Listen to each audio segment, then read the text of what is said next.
Olá, galerinha do oitavo ano, bom dia! Vamos iniciar o nosso estudo de hoje e o nosso tema é sentido da audição. Nós já estudamos a visão, o olfato, o paladar, a pele, que é o tato. Agora nós vamos estudar o sentido da audição. Na semana passada nós já estudamos esse estudo, assistindo aquele documentário top, né? E hoje nós vamos continuar. E para a gente iniciar o nosso estudo, nós vamos fazer aquela meditaçãozinha, aquela reflexão, né, sobre o nosso tema de estudo. Vamos lá? E a nossa reflexão de hoje diz o seguinte: e aqueles que foram vistos dançando foram julgados insanos por aqueles que não podiam escutar a música. Friedrich Nietzsche. E aí, você é aqueles que tá dançando, sendo julgado pelos outros, ou você é aqueles que ficam julgando sem escutar a música? Isso é para você refletir. E dando início ao nosso estudo de hoje, nós vamos fazer uma pequena introdução, compreendendo qual é a função do aparelho auditivo. Então, o sentido da audição é responsável pela percepção e interpretação das ondas sonoras. Além de perceberem os sons, eles também nos dão informações sobre a posição do nosso corpo, sendo parcialmente responsável também pelo nosso equilíbrio. Então, se você acha que o aparelho auditivo só é responsável pelas ondas sonoras, né, receber onda sonora, não é. O aparelho auditivo também é responsável pelo equilíbrio e pela posição do nosso corpo, se a gente está de cabeça para baixo, se a gente está de lado, se a gente está deitado, né? Se a gente está rodando. Então, toda essa sensação do nosso corpo em relação ao meio ambiente é percebido pelo aparelho auditivo também. Nós vamos conhecer quais são os órgãos, né, do aparelho auditivo, quais são suas respectivas funções. Então, a gente começando pela parte externa do nosso corpo, nós vamos ter esta região cartilaginosa chamada de orelha, né? Ela tem esse formato meio parabólico, né? Para justamente estar captando as ondas sonoras e conduzindo todas elas ao aparelho auditivo, tá? O canal auditivo. O canal auditivo é o orifício por onde as ondas sonoras vão entrar dentro da nossa caixa craniana, tá? Ou seja, dentro do nosso crânio, né? E vai ser conduzida para os órgãos específicos relacionados com a percepção, tá? Da onda sonora. E o primeiro órgão que essas ondas vão atingir é a membrana timpânica, também chamada de tímpano. Essa membrana é uma pele, ela é fina, delicada, sensível e o ruído, né, o barulho faz com que essa película ela vibre, ela balance, né? E esse balançado, essa vibração dessa pele, dessa película, que é a membrana timpânica, vai fazer a movimentação de 3 ossículos. O que é essa palavra ossículo? São pequenos ossinhos que nós temos dentro do nosso ouvido e eles têm um nome bem engraçado, nome de ferramentas. Nós vamos conhecer então quais que são eles. Esse aqui que tem uma cabeça mais arredondada, ele é chamado de martelo. Encostado nele, nós vamos ter um outro ossículo chamado de bigorna. E embaixo dele, o terceiro ossículo é chamado de estribo. Então, são os ossículos do ouvido ou ossículos auditivos, tá? Martelo, bigorna e estribo são os nossos ossinhos. E eles vão conduzir, tá? A vibração, ou seja, as ondas sonoras, para as regiões, tá? Regiões que são responsáveis, onde tem células especializadas, sensíveis ao som, que vão estar conduzindo essas vibrações para o nervo. Qual é o nervo? Ele pode ser chamado de nervo coclear, porque ele também tem conexão com a cóclea, tá? Ele tem conexão com a cóclea e com os canais semicirculares e também com essa região aqui, onde os ossículos vão conduzir a onda sonora. E ele também pode ser chamado de nervo auditivo, tá? Porque é ele que conduz todos os sons para o nosso cérebro. Então, nervo auditivo ou nervo coclear. E aí, a partir desses órgãos que estão relacionados à percepção do som, nós vamos ter dois órgãos especiais que estão relacionados ao equilíbrio. É a cóclea, que também pode ser chamada de labirinto, e os canais semicirculares, tá? Então, os dois estão relacionados com a função do equilíbrio no nosso corpo, tá? Canais semicirculares e cóclea são responsáveis pelo equilíbrio, pelo movimento do nosso corpo, se a gente está rodando, né? Então, é esses dois órgãos que vão fazer essa percepção aí. E agora nós vamos acompanhar como que acontece o processo do som. A onda sonora, ela chega na membrana timpânica, faz com que ela vibre, né? E aí o movimento dessa membrana faz a movimentação também dos ossinhos, ó. Pode observar que os 3 ossinhos se movimentam e essa onda sonora ela é conduzida para aquela região que está conectada diretamente com o nervo auditivo, tá? E aí é conduzido também para o nervo auditivo o som que você escutou, sua música, tá? A voz de alguém. Então, todos os ruídos são conduzidos por essa membrana, tá? Por esse nervo. E esse nervo conduz esse som para o nosso cérebro, né? A região auditiva. Nós já estudamos os lobos cerebrais, né? E lá essa região vai fazer a interpretação, a análise, vai identificar se é um ruído agradável, se é um ruído desagradável, tá? Vamos falar agora sobre a capacidade auditiva do ser humano. Então, a gente tem 3 tipos de sons, vamos falar assim. Os infrassons, que são sons muito abaixo, com pouca frequência, poucos hertz, né? Vamos falar em hertz, mas é um assunto que a gente estuda lá no 9º ano, mas não tem problema. Olha só, abaixo de 20 hertz de frequência, nós vamos ter os infrassons. Quem escuta esse tipo de som, esse tipo de ruído? A baleia, por exemplo, tá? Então, vários animais vão utilizar esse tipo de som para se comunicar, tá? Principalmente animais como a baleia, né? Aí tem um exemplo da baleia. Aí a gente chega na audição do ser humano, que é chamado de som mesmo, tá?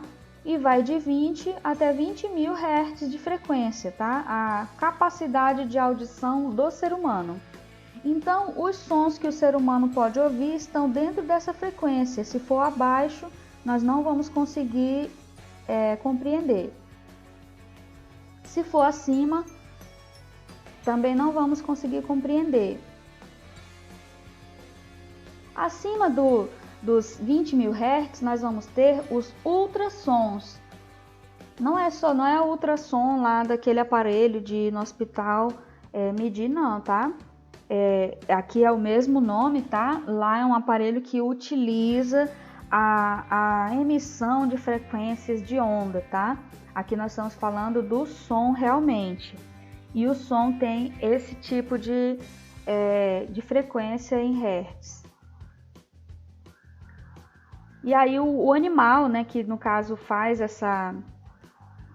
o animal que no caso escuta esse tipo de frequência é o morcego, né? Então o morcego ele se comunica emitindo ondas chamadas de ultrassônicas, tá?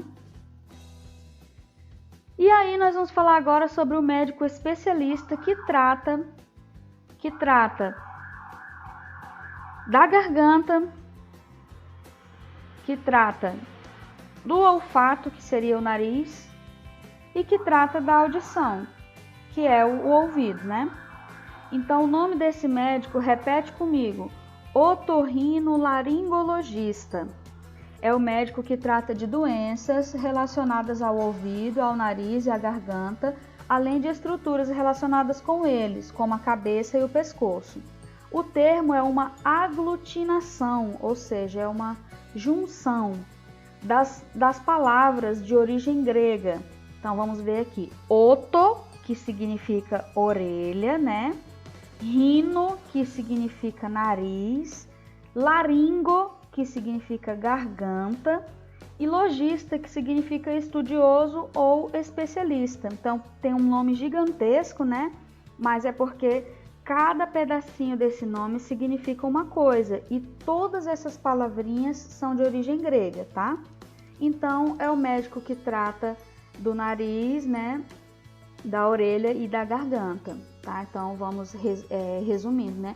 E no popular, todo mundo chama esse especialista de otorrino, né? Cancela as outras lá e fala que só do otorrino, mas ele trata todas essas áreas que nós acabamos de ver aqui. E agora nós vamos falar um pouquinho sobre fonação.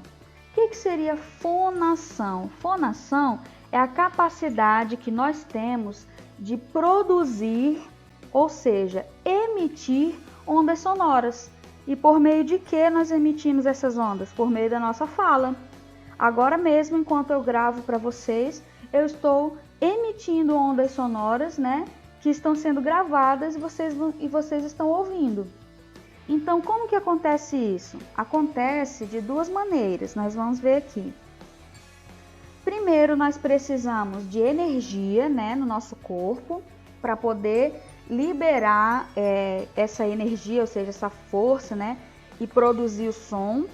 E depois nós vamos precisar de um conjunto de órgãos funcionando ao mesmo tempo para garantir a pronúncia, tá? Garantir a dicção, garantir a fala da pessoa, tá? Além, né, do cérebro coordenando as ações cognitivas, né, de significado e de sentido, né? Não adianta a pessoa conseguir pronunciar palavras se ela não conseguir entender o significado, né?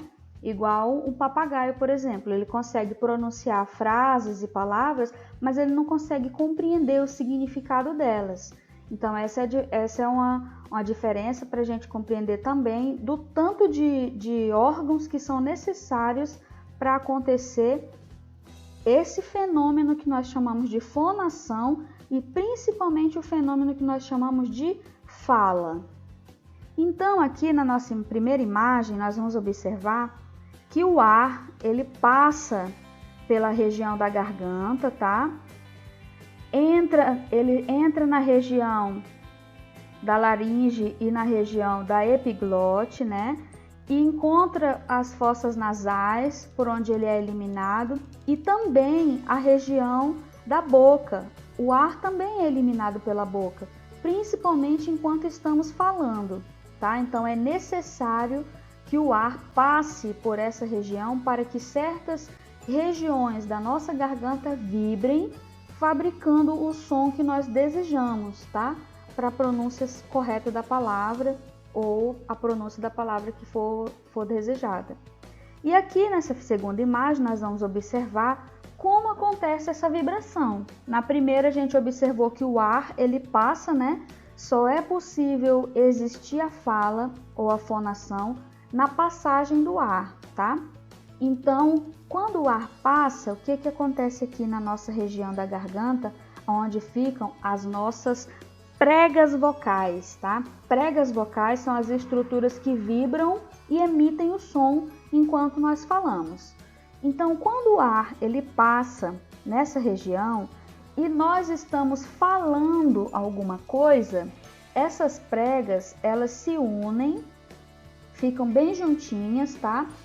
E quando o ar for passar no meio delas, tá? Porque elas têm um espaço bem no meio, elas têm um espaço, tá? Elas ficam fechadas, que é para quando o ar for passar, o ar pressionar essas pregas e fazer elas vibrarem, elas realmente balançarem.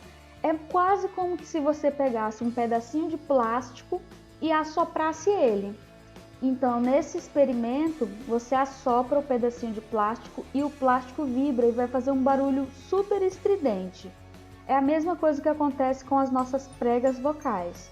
E quando nós não estamos falando, quando estamos calados, apenas respirando, essas pregas elas ficam abertas. Elas ficam abertas, né? Deixando um espaço entre elas por onde o ar passa livremente, porque nós não estamos pronunciando nenhuma palavra. E também isso daqui tem relação direta com a intensidade do som e com o tipo de som. Se for um som agudo, as pregas vão ficar bem juntinhas. Se for um som mais grave, as pregas vão se abrir mais e a vibração vai ser um pouco mais lenta, porque a onda sonora dos sons mais graves, né, elas são mais demoradas, mais lentas, tá? Então isso tem relação direta com o nosso aparelho auditivo, né, com os órgãos dos sentidos, porque sem a audição, por mais que todos esses órgãos funcionem, mas a pessoa não consegue compreender a palavra, né, e pronunciar a palavra. É o caso da pessoa surda. A pessoa surda, ela tem todos esses órgãos funcionando corretamente. Só que como ela não escuta as palavras, ela não consegue pronunciar. Então, muita pessoa acha que a pessoa surda, né, é o mudinho. Não existe mudinho, tá? É a pessoa surda, é o surdo, né? Então, essa é a palavra certa. Não vai ser uma ofensa você dizer para ele que ele é surdo, porque ele tem capacidades de fonação. Inclusive, hoje em dia, já existem exercícios que o surdo pode fazer e ele consegue pronunciar palavras, mesmo sem escutar, porque ele faz leitura labial, né? Faz todo o exercício, né? Então, a gente viu que é necessário o ar passar, mas além do ar, é necessário o movimento das mandíbulas, movimento dos músculos da face, tá? Movimento respiratório, né? O ar tem que sair pelo nariz, tem que sair pela boca ao mesmo tempo. Experimente falar com o nariz tampado. Você vai ver que sua voz sai muito diferente, tá? Porque tudo isso trabalha, além do movimento da língua, né? Então a língua, ela tem que ter toda uma liberdade dentro da cavidade bucal. Então são muitos fatores que interferem na fonação e que trabalham para que a fala aconteça. Então tá, agora nós vamos para a nossa atividade desta semana. Agora a atividade é sua.